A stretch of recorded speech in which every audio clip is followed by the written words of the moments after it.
Hi friends, இன்றைக்கி வீடியோவில் கொள்ளு ரசமும் கொள்ளு தொகையிலும் பார்க்கலாம். ரெண்டுமே சூப்பர் காம்பினேஷனுங்க. டெய்லி ஏதாவது சாம்பார் ரசம் குழம்புன்னு செஞ்சு பண்ணவங்க அழுத்து போய் ஒரு நாளைக்கு செய்யணும், ரொம்ப சிம்பிளாக செய்யணும், அதே சமயத்தில் டேஸ்டியாக பண்ணணுன்றவங்க இந்த டிஷ் ட்ரை பண்ணலாம். வீட்டில் காய்கறி இல்லாதப்போ சட்டுன்னு இதை செஞ்சிடலாம். ஃபஸ்ட்டு ஒரு கப்பு கொள்ளை நல்லா ட்ரை ரோஸ்ட் பண்ணி எடுத்துக்கலாம். அதே வானிலையில் கொஞ்சமாக எண்ணெய் ஊற்றி 1 டேபிள் ஸ்பூன் கடலைப்பருப்பு, 1 டேபிள் ஸ்பூன் உளுத்தம்பருப்பு, ஒரு 2-3 சில்லி காஷ்மீரி சில்லி கலருக்கு போட்டுக்கோங்க. ஒரு 10 சின்ன வெங்காயம், ஒரு 7-8 பூண்டு போட்டு நல்லா ஃப்ரை பண்ணிக்கலாம். ஒரு லெமன் சைஸுக்கு புளியும் போட்டுக்கலாம். ஒரு கொத்து கருவேப்பிலை, அவ்வளோதாங்க இதுக்கு. எல்லாத்தையும் அடுத்தடுத்து போட்டு மொத்தமாகவே நல்லா வதக்கிடலாம். வதக்கிட்டு மிக்ஸி ஜாரில் சேர்த்துட்டு கொஞ்சமாக உப்பு, பெருங்காயம், ஒரு ஒரு ஒரு 10 பல் தேங்காய் இதுவும் போட்டுக்கலாம்.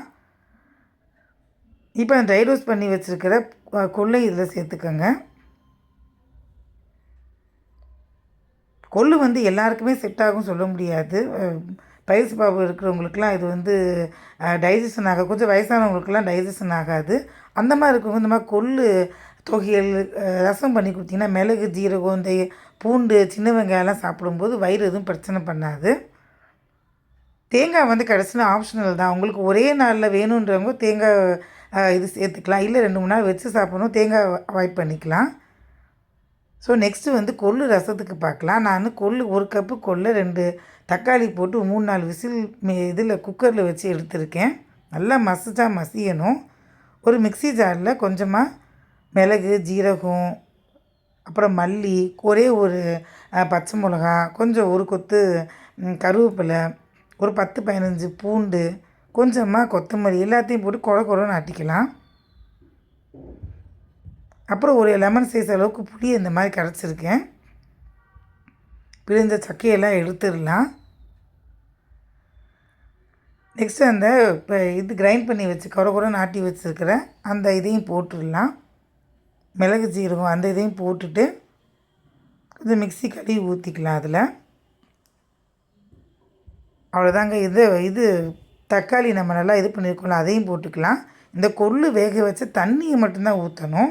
கொள்ளை நீங்கள் கிரைண்ட் பண்ணிடக்கூடாது, ரொம்ப அப்புறம் திக்காயிரும் ரசம்.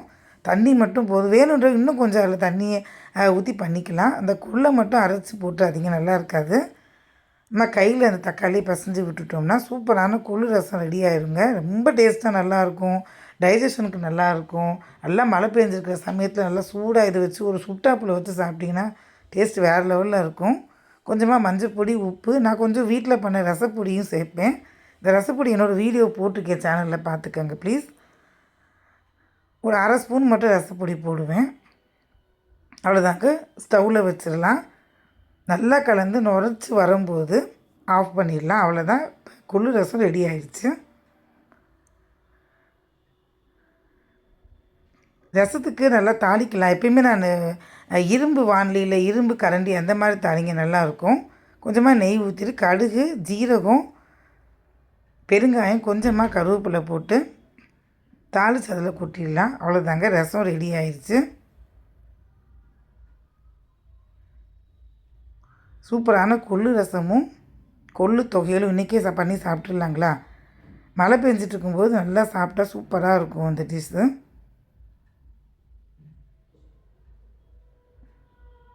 அவ்வளோதாங்க, ஈஸியான 10 நிமிஷத்தில் பண்ணக்கூடிய, 10 நிமிஷத்தில் ஒரு நாள் சமைக்கணுன்னா இந்த டிஷ்ஷை நீங்கள் செலக்ட் பண்ணிக்கோங்க.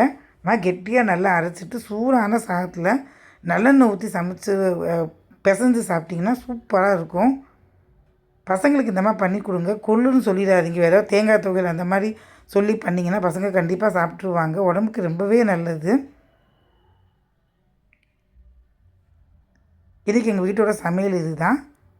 பாலக்கூட்டு, ரசம், கொஞ்சம் மாம்பழம். சப்ஸ்கிரைப் பண்ணிக்கோங்க, லைக் பண்ணிக்கோங்க சேனலை. தேங்க்ஸ் ஃபார் வாட்சிங்.